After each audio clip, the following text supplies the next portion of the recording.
Hello everyone, and welcome to After Alexander. Episode 42, New Arrivals.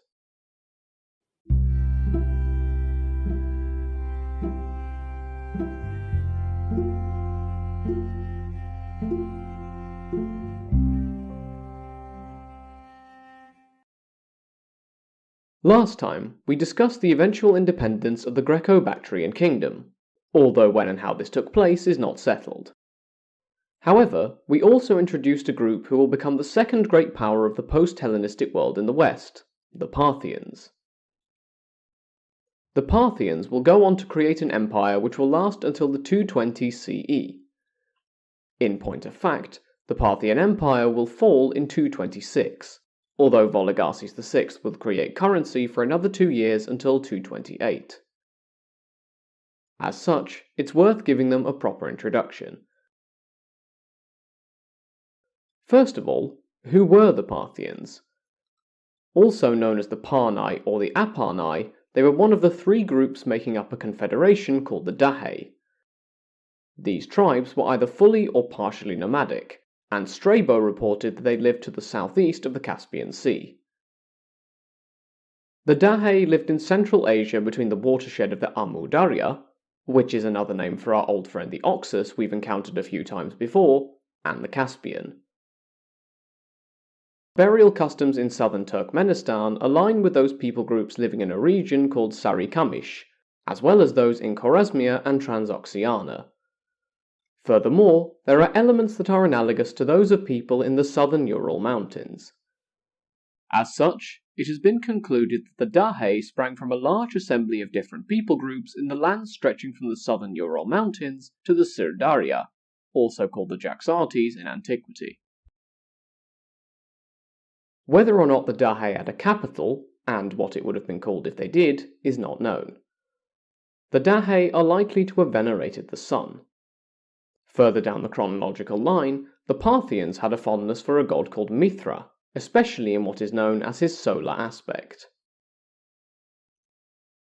Now, the Parthians, and indeed the larger Dahe, do crop up a few times in the earlier part of our story. When the Achaemenid Empire was falling between 331 and 330 BCE, the Parthians supported the Achaemenid Persians. Alexander came across them while fighting in Bactria, and historians praised their nimble nature and horsemanship. The Dahe, along with their relatives in the form of the Massagetae, were important in the forces of Spitamenes, who maintained changes to the army instituted by Darius III in the period between Issus and Gaugamela, or between 333 and 331 BCE, which we'll get to in a moment, and who fought against the Macedonians in both Bactria and Sogdia.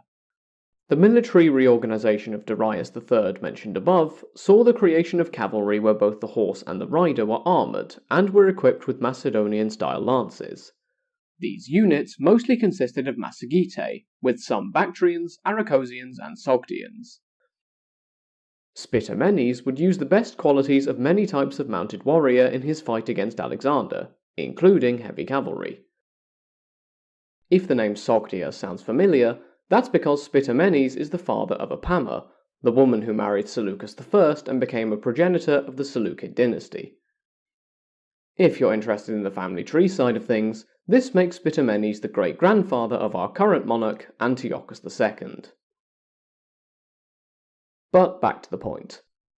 Skipping around in time a bit, Eastern Iranian cavalry, which Parthian units were a part of, have been noted as some of the forces which were crucial in the Battle of Gaugamela on the 1st of October 331 BCE. As we haven't really talked about Gaugamela, let's touch on it now, focusing more on the role of the cavalry. It was part of Alexander's conquest of the Achaemenid Empire, and by this point in 331 BCE he had already arrived in the Middle East. The battle site itself was to the east of both the Tigris and the Euphrates. In the battle, the cavalry of the Persians would unsuccessfully try to get around Alexander's right wing, barring a few of their number who got past, only to be pitted against Macedonian forces behind the first line. This advance left a hole between the mounted troops and the rest of the Persian forces, which Alexander's companion cavalry and troops following behind them would exploit to great effect. Bessus, the leader of the Persians fighting against Alexander's right, started withdrawing to avoid being isolated, thereby decreasing the pressure on their Macedonian opponents. Some Persians did get through the Macedonian lines, but instead of exploiting this, they fell on Alexander's supplies and were soon chased off by the rearguard. Elsewhere, the Emperor Darius III, who was present in the battle, also fled. Alexander thought about giving chase, but an urgent message from another commander meant he changed his mind, deciding not to risk his army for the chance of ending the war by Darius's death. During this time, Alexander's other wing had been following the Macedonian strategy, which had called for these men, led by Parmenion, to simply hold the line while Alexander defeated the Persian left, a strategy which had been helped along by the separation of Persian troops we mentioned earlier. At this point in the battle, Parmenion's wing had successfully kept the Persians occupied, but was under pressure, being surrounded and disordered. With Alexander now freed up, he was able to come to the rescue and push the Persians under Musaeus back. Persian order broke down, and Gaugamela was a victory for Alexander. Bear in mind that I haven't discussed every aspect of the battle here, as it's only of tangential relevance for our purposes today. This is because the Parthians were present at the battle, being part of the wing under Musaeus. After the death of Alexander in 323 BCE, the mounted archers of the Parthians became renowned mercenary forces. The style of heavily armoured horsemen brought in by Darius III and employed by Spitamenes was not implemented in the new Macedonian Empire. As such, this form of heavy cavalry would arise in territories which were not part of the Hellenistic world and on the edges of some of the regions we've already discussed, including the lands of both the Dahe and the Massagetae. These same groups were also the best at fighting with a bow on horseback, and in fact, Alexander had used them in his own forces. The style of fighting involving both horse archers and heavier cavalry used by Spitamenes has been noted in my sources as the predecessor to the tactics of the Parthians. With regard to these archers, there is a theory that the cavalry and archery traditions of the Parthians sprung from the Achaemenid Persians. After all, both of these traditions had been present in Median and Persian culture. However, there are differences separating the practices of these cultures from that of the Parthians. Specifically, the former two societies had spear-wielding infantry. A case in point, the Persians had the Immortals, the 10,000 guards of the Persian sovereign himself, which formed a central component of their armed forces. By contrast, there was no infantry in the Parthian army. To fight in the style of an infantryman would have been seen as beneath the ruler of the Parthians, which contrasts with Darius I of the Persians boasting about his aptitude in this same area. However, despite all of these events before our story really started, it's only at this point in the podcast narrative that the Parthians are really going to start coming into the picture. Their decisive entry onto the Hellenistic stage in a few years' time requires the introduction of a new man, Arsaces I. The Parthians, and the Dahe more generally, elected rulers from among the ruling family. It was through such an election that Arsaces became the ruler of the Parni. I'm going to do something a little different at this point in the episode and head forwards in time a little bit, in order to cover the story of the Parthians a bit more fully. To do this, we're going to need to introduce a figure from the Hellenistic world who will appear in our story again in the future, called Andragoras. Andragoras was the satrap of Parthia, where Seleucid authority was tenuous. In 247 BCE, he declared his independence. This was because of the chaos of the Third Syrian War, which, yes, is coming up in the not-too-distant future for reasons we won't go into today. Accordingly, the future of the Seleucid Empire hung in the balance for a little while. I'm going to avoid talking about the specifics of why this was the case, as we will cover it in time when we get to the war itself. The only relevant detail for our purposes today is that Andragoras declared independence from his Seleucid overlords.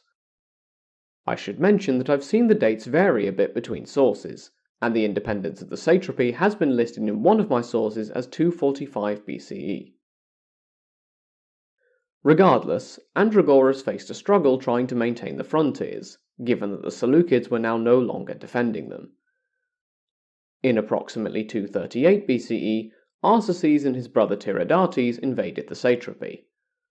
Rather than simply raiding, Arsaces arrived with the aim of establishing a kingdom. Parallels have been drawn between the Parthians and the Seljuks, who also started out as a nomadic people group and gained knowledge of settled people when they were hiring their services out as soldiers. They first took the northern section of Astabini, an event which marks the start of the Parthian calendar, similar to the Seleucid calendar which we discussed all the way back in episode 18. The Parthians would subsequently take over the remainder of Parthia and then Hyrcania.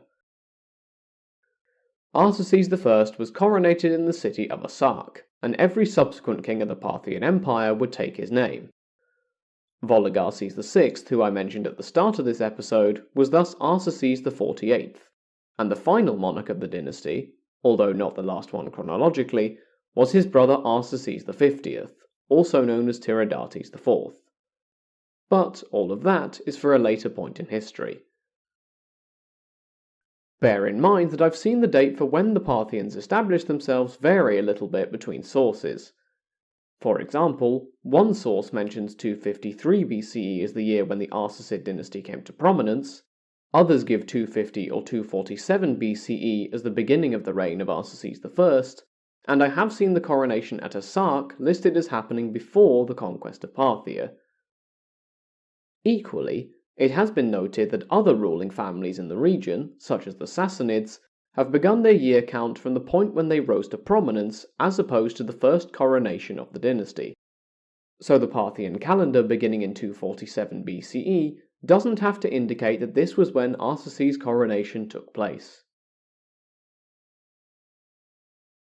The Parthian conquest has been noted as the first point in history when nomadic peoples from the Asian steppes took control of part of Iran.